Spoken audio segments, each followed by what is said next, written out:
Welcome to Texas Today. I'm Kristen Dickerson. Being a parent means wearing many hats. It's a role with countless responsibilities and challenges, yet a journey that can bring lifelong fulfillment. For Jennifer Vickery Smith, host of Got It From My Momma podcast, being a mom is more than juggling a million things. It's about the laughter, tears, and the love mothers put into nourishing and nurturing their children, no matter what stage in life they may be in. My name is Jennifer Vickery Smith. I'm a TV host, reporter, podcaster, and most importantly, a mama to two pretty awesome boys. This past year, I've watched my son Connor's country music dreams come true as he launched into the spotlight. It made me think about how special a mom's perspective is along this journey. So I decided to reach out to other moms to find out how they handled the ups and downs that fame can bring. So you're invited into my home in Nashville, Tennessee, where together we'll hear some truly inspiring stories that only a mama can tell. Jennifer joins us to talk more about this topic and why she created this podcast. It's so nice to be with you. Thank you. I'm so excited to be here. And that introduction was so sweet. Oh, thank you. I mean, it really did highlight what a mother's role is. And it's one of those, my kids are in their early 20s, but it's still, such a significant part of my identity and who I am, among other things. But it's just been so special to be able to tell these stories of the mothers of some really interesting people. Yes, and let's start at the beginning. How did this come about? It really started organically. So my son is in country music. His name's Connor Smith, and he is 23 years old, but he was offered a publishing deal for songwriting, which he had been doing. We live in Nashville, so, you grow up around it, that's a job. And so he had been writing since he was really young and ended up signing a publishing deal to get to write and be paid to write. Then by the time he graduated high school, I think he graduated in May, was offered his first record deal in June. Wow. So the ball started rolling really quickly. I didn't know a lot about the business side of things.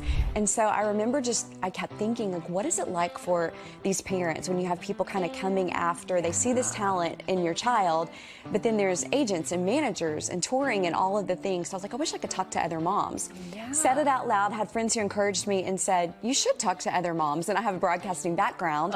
So they're like, got to do a podcast. And it planted a seed that I was like, yeah, I looked into it. Nobody was doing it. And so we have told some incredible stories by just sitting down and having heart-to-hearts with mamas. Will you give me some examples or anyone that comes to mind right now that you've spoken with who has also maybe changed how you are as a mother or taught you something? Well, I tell you what, I learned something from every episode, and that's something that has really surprised me. I thought I would just be more, listening and sharing it, but what I'm getting out of this personally, I'm like, okay, if nobody listens, it's fine. It's for me. Yeah, it's really been great. But we have had everyone on from Denise Jonas, the mother of the Jonas Brothers. Wow. Which was incredible. And to think about what she went through with these talented little boys, and it changed her family overnight. I mean, they couldn't go out to dinner and eat anymore. She couldn't take them back to school shopping, with the kids, things like that you don't think about. And she was fantastic.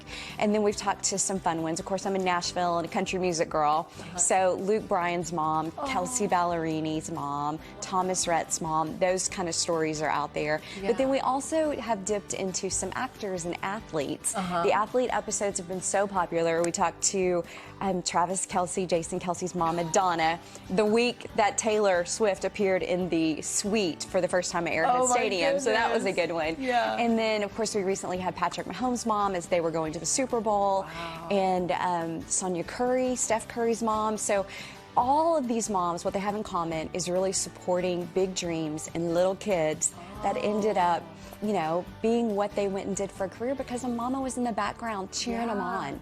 Any advice for moms watching who might have a future Patrick Mahomes or a future country star or a future future teacher? Yeah, honestly. Just supporting them. Yeah, anything. I mean, it doesn't matter. I mean, someone may not be able to identify with the spotlight and the big part of it, but they can all support whatever talent they see in their child. And I think from my personal experience, I had a 4-year-old that picked up a guitar for the first time and carried it around and took it on vacation like a teddy bear.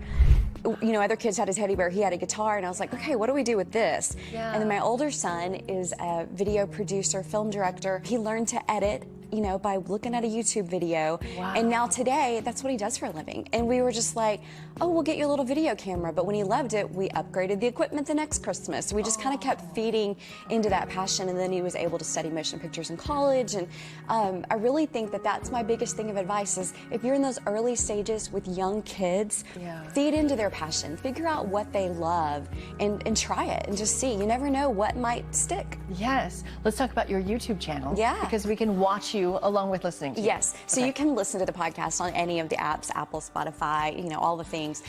So if you want to listen, I think it's a great thing to do while you're driving in the car. But then you can also watch. We have a YouTube channel, got it from my Momma podcast.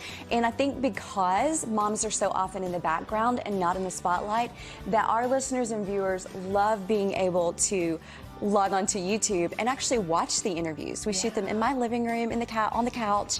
Nice, sweet mom, heart to heart. It's all positive and feel good content. And then sometimes we'll do a Zoom or a Skype if someone's, you know, somewhere else. But yeah.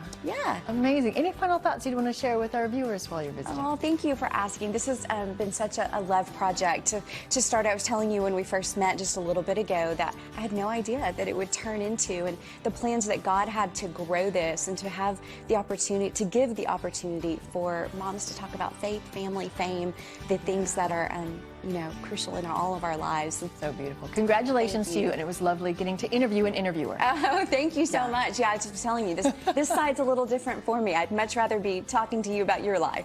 But thank you so much.